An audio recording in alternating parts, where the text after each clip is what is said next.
नमस्कार दोस्तों, मैं हूं आपका दोस्त लोकेश साहू और आप देख रहे हैं लोकेश छत्तीसगढ़िया यूट्यूब चैनल। साथियों, आज हम उपस्थित हैं राजधानी रायपुर के बूढ़ा तालाब में और यहां पर हमारे प्रदेश के वन विभाग के दैनिक वेतनभोगी साथी अपनी नियमितीकरण की मांग को लेकर डटे हुए हैं, यहां पर आंदोलनरत हैं। इन्हीं से हम जान लेते हैं, इनके वन विभाग के दैनिक वेतनभोगी के हमारे साथ अध्यक्ष मौजूद हैं। आखिर इनकी समस्या क्या है, मांग क्या है। तो सर, सबसे पहले तो आपका बहुत बहुत स्वागत है हमारे मंच पर। जी धन्यवाद, आपका भी स्वागत है इस छत्तीसगढ़ दैनिक वेतनभोगी वन कर्मचारी संघ के मंच पर। आप लोगों की मांग क्या है सर? हम लोगों का जो मांग है नियमितीकरण एवं स्थायीकरण की मांग है। जो दैनिक वेतनभोगी वाहन चालक, कंप्यूटर ऑपरेटर, दैनिक श्रमिक, तेंदुपत्ता गोदाम कार्यरत दैनिक वेतनभोगी हैं जिसकी सेवा अवधि 10 वर्ष हो चुका है, उसको नियमितीकरण किया जाना है। एवं जिसकी ऐसे दैनिक वेतनभोगी जिसकी सेवा अवधि 2 वर्ष हो चुका है, उसको स्थायी कर्मी बनाकर स्थायीकरण किया जाना है। इन्हीं दो प्रमुख मांगों को लेकर जो छत्तीसगढ़ के दैनिक वेतनभोगी 20 अगस्त से अनिश्चितकालीन हड़ताल पर बैठे हैं। आज तीसरा दिन है और सरकार, शासन और प्रशासन के द्वारा किसी प्रकार का सुध नहीं लिया जा रहा है, जिसके कारण दैनिक वेतनभोगी कर्मचारियों में काफ़ी आक्रोश व्याप्त है। इसलिए दैनिक वेतनभोगी कर्मचारी कतार दर कतार पूरे छत्तीसगढ़ से हर कोने से निकल के आ रहे हैं और नियमितीकरण की इस लड़ाई को लड़ने के लिए एकदम बाध्य हैं। तन मन धन से पूरा यहाँ पर उपस्थित हो चुके हैं। सर, जो दैनिक वेतनभोगी की जो समस्या है, मतलब नियमितीकरण की जो मांग है, ये वन विभाग में है कि बाकी डिपार्टमेंट में भी है? वन विभाग के अलावा 54 विभाग में है नियमितीकरण की मांग, क्योंकि सरकार को नियमितीकरण तो पूरे 54 विभाग में करना है। लेकिन कहीं ना कहीं सक्रियता वन विभाग के दैनिक वेतनभोगी कर्मचारियों में है, चाहे 1988 से देखें आप, चाहे 1997 से देखें, चाहे वर्तमान में आप देख सकते हैं कि दैनिक वन विभाग के ही दैनिक वेतनभोगी एकदम जुझारू हैं और नियमितीकरण के लिए पूरे डटे हुए हैं और लड़ रहे हैं। मैं चाहता हूँ आपके चैनल के माध्यम से अन्य विभाग के दैनिक वेतनभोगी कर्मचारियों को संदेश देना चाहता हूँ कि जिस प्रकार से वन विभाग के दैनिक वेतनभोगी कर्मचारी भाई नियमितीकरण एवं स्थायीकरण के आस को लेकर तटस्थ हो गए हैं और हड़ताल पर बैठे हैं, वैसे उन लोग भी बढ़ चढ़ के आएँ और भाग लें। जब बढ़ चढ़ के आएंगे तभी भूपेश सरकार कहीं ना कहीं उनको मजबूरनवश निर्णय लेना पड़ेगा और आसानी से नियमितीकरण और स्थायीकरण जो है के रिजल्ट जो है सामने आ सकेंगे, सकारात्मक परिणाम आ सकेंगे। सर, 29 तारीख को मैं आया था डीए को लेकर, जो यहाँ पर हो रहा था 25 से लेकर 29 तक, तो दैनिक वेतनभोगियों का अलग से एक पंडाल बना था बगल में, तो वो कौन से डिपार्टमेंट का था? क्या उसमें भी आपका समर्थन था या प्रत्यक्ष रूप से सहयोग था? दैनिक वेतनभोगी कर्मचारी तो प्रत्यक्ष वाली बातें नहीं है। हमेशा जहां भी जिस विभाग के दैनिक वेतनभोगी हड़ताल करते हैं तो नियमितीकरण की लड़ाई में प्रत्यक्ष रूप से ही सहयोग रहता है और समर्थन रहता है, उसमें अप्रत्यक्ष वाली बातें नहीं है। और अभी भी हमारे दैनिक वेतनभोगी, क्योंकि भले ही वन विभाग के दैनिक वेतनभोगी नियमितीकरण की मांग को लड़ाई लड़ रहे हैं, लेकिन जब लाभ मिलेगा तो पूरे 54 विभाग के दैनिक वेतनभोगी को मिलेगा। इसलिए वन विभाग के दैनिक वेतनभोगी कभी ये नहीं सोचे कि केवल हमको लाभ मिले, हमेशा ये प्रयास किए हैं और ये सोचे हैं कि जब नियमितीकरण हो तो पूरे 54 विभाग के दैनिक वेतनभोगी कर्मचारियों का नियमितीकरण, सबका विकास। अच्छा, इसीलिए हमारा संगठन भी भले मांग कर रहे वन विभाग, लेकिन लाभ सबको मिले, यही सोच रखे हैं। सर, आपकी संख्या कितनी है प्रदेश में? खाली मैं वन डिपार्टमेंट की बात करूं तो फॉरेस्ट डिपार्टमेंट, हमारे फॉरेस्ट डिपार्टमेंट में 6500 दैनिक वेतनभोगी वाहन चालक, कंप्यूटर ऑपरेटर, दैनिक श्रमिक, तेंदुपत्ता है, वन विकास निगम में जो कार्यरत हैं, इनको मिला के 6500 दैनिक वेतनभोगी है। और अन्य विभाग के दैनिक वेतनभोगी को जब हम मिला के बोलें और कुल मिला के बोलते हैं तो 18000 दैनिक वेतनभोगी छत्तीसगढ़ में है, जिसे आसानी से नियमितीकरण किया जा सकता है। किसी प्रकार का वित्तीय भार आना नहीं है। पर भी सरकार जो है अपने वेतन को बढ़ा ले रहे हैं, अपने विधायक के वेतन को बढ़ा ले रहे हैं, 40,000, 50,000, 60,000, उसमें किसी प्रकार की वित्तीय भार नहीं आ रहा है, उनको आसानी से बढ़ा दे रहे हैं। लेकिन जब दैनिक वेतनभोगी कर्मचारियों को नियमितीकरण की पारी आती है तो बजट का हवाला दे देते हैं कि हमारे पास बजट नहीं है। ये चिंता का विषय है। सर, आपके जैसे आप बता रहे हैं आंदोलन को आज तीसरा दिन है, इसके बाद और आंदोलन आपकी और आगे चलेगी या फिर इसके बाद आपका स्थगित होगा? क्या रणनीति है आगे की?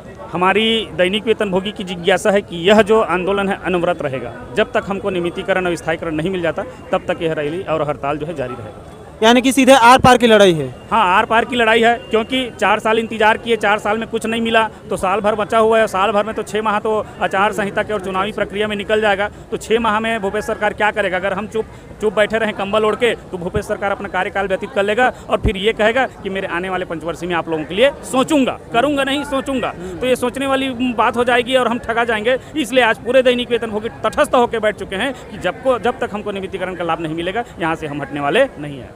सर, इस बीच आप लोगों की मंत्री लेवल से वार्ता हुई है सरकार के कोई प्रतिनिधि या उनके नुमाइंदों से? हमारे हड़ताल के पूर्व हम वन मंत्री महोदय से मिले थे, क्योंकि वो हमारे विभाग के मंत्री और प्रमुख है। माननीय मोहम्मद अकबर जी से हम नियमितीकरण की मांग किए तो माननीय मोहम्मद अकबर जी का कहना है कि ये पॉलिसी मैटर है, और मेरे को समझ नहीं आता कि पॉलिसी मैटर वास्तविकन में होता क्या है। अन्य शासनकाल में तो ऐसा पॉलिसी मैटर आया नहीं था, लेकिन अब कांग्रेस के शासनकाल में देखने को मिल रहा है कि ये पॉलिसी मैटर है। और पॉलिसी मैटर कह के दो तुक में ये जवाब देते हैं कि जो करेगा, मैं तो नियमितीकरण करने के लिए तैयार हूं, लेकिन जब तक मुख्यमंत्री अपना सहमति नहीं देंगे तब तक नियमितीकरण करना संभव नहीं है। मतलब कुल मिला के ये है कि main boss, one for man, मुख्यमंत्री ही नियमितीकरण का निर्णय लेंगे।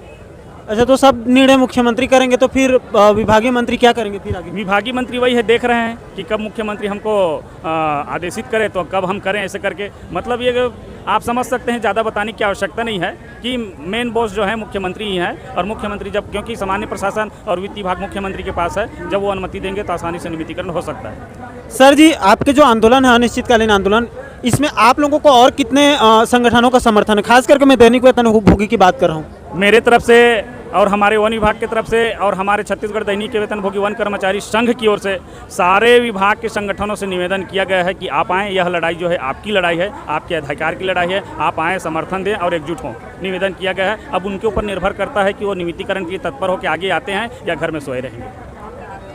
और अंतिम बार आप मुख्यमंत्री भूपेश बघेल जी से चैनल के माध्यम से क्या कहना चाहते हैं, या जनता से आप क्या अपील करना चाहते हैं? मैं माननीय मुख्यमंत्री महोदय से ये कहना चाहता हूँ कि आप जगह जगह ये बोलते हैं कि राजीव गांधी न्याय योजना, राजीव गांधी न्याय योजना, सबके साथ न्याय, सबके साथ विकास, भूपेश है तो भरोसा है, लेकिन मुझे कहीं भी नज़र नहीं आ रहा है कि भूपेश है तो भरोसा है। अगर भूपेश है तो भरोसा है तो माननीय मुख्यमंत्री महोदय को मैं इस चैनल के माध्यम से ये संदेश देना चाहता हूँ कि हमारे भरोसा जीतने के लिए आपको नियमितीकरण करना होगा। सर, लास्ट में एक आखिरी सवाल है। आज आपका आंदोलन का तीसरा दिन है, यह आंदोलन कब तक चलेगा? मैं बताया ना, आपके चैनल के माध्यम से फिर पुनः अवगत कराना चाहता हूं कि यह जो हड़ताल है अनवरत रहेगा जब तक हमको नियमितीकरण और स्थायीकरण के संबंध में प्रशासन एवं शासन की ओर से कोई रिजल्ट नहीं आ जाता, तब तक ये अनवरत रहेगा। क्या सरकार 2018 में आपकी मांगों को प्रमुखता से रखी थी घोषणा पत्र में? बिल्कुल, घोषणा पत्र में रखे हैं, तभी तो हम पूर्ण बहुमत के साथ इस सरकार को लाए हैं, एक विश्वास के साथ। लेकिन हमें अपेक्षा नहीं था कि ये सरकार आते ही इस प्रकार से प्रतिक्रिया करेगा और दैनिक वेतनभोगियों को ठगने का काम करेगा। पर भी साल भर बचा हुआ है, देखते हैं। वही है ना, भूपेश है तो भरोसा है, तो हम उनके भरोसा कितना खरा है, कितना सही है, वो देखने के लिए हम इस मैदान में उतरे हुए। एक आखिरी सवाल है सर, बिल्कुल सटीक है। क्या इन 4 सालों के बीच में मुख्यमंत्री जी से आपके प्रतिनिधिमंडल की वार्ता हुई है, या फिर मुख्यमंत्री जी का इस पूरे मुद्दे पर कोई बयान आया है इस 4 सालों के बीच में? 4 साल के बीच में मुख्यमंत्री के यही बयान आता है कि 4 साल से हम जानकारी मंगा रहे हैं, और दुर्भाग्य का विषय है कि 4 साल में जानकारी ही नहीं मंगा पाए। वो तो अगर मुख्यमंत्री चाहे तो आधे घंटे में पूरे छत्तीसगढ़ के दैनिक वेतनभोगी कर्मचारियों की जानकारी आ सकता है, लेकिन कहीं ना कहीं से ऐसा स्पष्ट होता है कि मुख्यमंत्री खुद ही नहीं चाह रहे हैं कि जानकारी आए, और जानकारी नहीं आएगा तो मुझे नियमितीकरण नहीं करना पड़ेगा, इसलिए चुप्पी साधे हुए हैं। सर, जैसे कि ये सरकार कमेटी बनाने में एक्सपर्ट है, हर चीज़ में कमेटी बना रहे हैं, आपको भी पता होगा मीडिया के माध्यम से, कोई भी वर्ग आंदोलन कर रहा है तो एक कमेटी बना के छोड़ दे रहे हैं, और उस कमेटी की कभी भी रिपोर्ट नहीं आ रही है। आप देख ही रहे होंगे अलग अलग मुद्दों पर। तो क्या आपकी समस्या पर भी कोई कमेटी बनी है, या फिर और कोई डिपार्टमेंट के दैनिक वेतनभोगी कर्मचारियों की कोई अभी तक कमेटी बनी है छत्तीसगढ़? जैसे ही सरकार का गठन हुआ उसके 1 माह बाद कमेटी बना हुआ है, और आज 4 साल हो गए, वो कमेटी आज तक निर्णय नहीं ले पाया। तो और कोई अन्य संगठन जो बैठते हैं उनके लिए कमेटी बनाता है, तो दुर्भाग्य का विषय है, जब 4 साल से जो कमेटी बना हुआ है वो आज तक निर्णय नहीं ले पाया, तो अन्य जो बनाए हुए कमेटी हैं 4 महीना 6 महीने के लिए, क्या वो निर्णय ले पाएगा? मतलब कुल मिला के यही बात है कि मुख्यमंत्री चाहे तो नियमितीकरण होगा और नहीं चाहे तो नहीं होगा। हम तो यही आपके चैनल के माध्यम से कहना चाहते हैं, अगर करना चाहते हैं तो हाँ, मैं करने के लिए तैयार हूँ, अगर नहीं करना चाहते तो वो भी कह दे कि मैं करने के लिए तैयार नहीं हूँ। तो यह है दोस्तों प्रदेश के वन विभाग के छत्तीसगढ़ दैनिक वेतनभोगी वन कर्मचारी संघ, और इनकी सिर्फ एक ही मांग है कि इनको दैनिक वेतनभोगी से नियमितीकरण कर दी जाए, शासकीकरण कर दी जाए। 4 साल बीत चुके हैं, मुख्यमंत्री जी ने इनकी मांगों पर अभी तक कोई भी सहानुभूतिपूर्वक विचार नहीं किया है, ना ही उनके तरफ से अभी तक कोई ठोस बयान आया है जिससे इनको संतुष्टि मिल चुके। अब ये आर पार के मूड में है। हालांकि इन्होंने साफ कहा है कि मुख्यमंत्री जी के ऊपर पूरा भरोसा है, लेकिन देखते हैं आगे क्या होता है। तो ये जो है वो सीधे अब आर पार के मूड में है, और अनिश्चितकालीन आंदोलन इनका शुरू हो चुका है। जब तक इनकी मांगों पर सरकार अपनी हरी झंडी नहीं दे देती है, तब तक इनका आंदोलन इसी तरह से जारी रहेगा। मैं लोकेश साहू, सीधे राजधानी रायपुर बूढ़ा तालाब से। आज आपको कई सारे मुद्दों पर पल पल की अपडेट यहीं से मिलती रहेगी। जय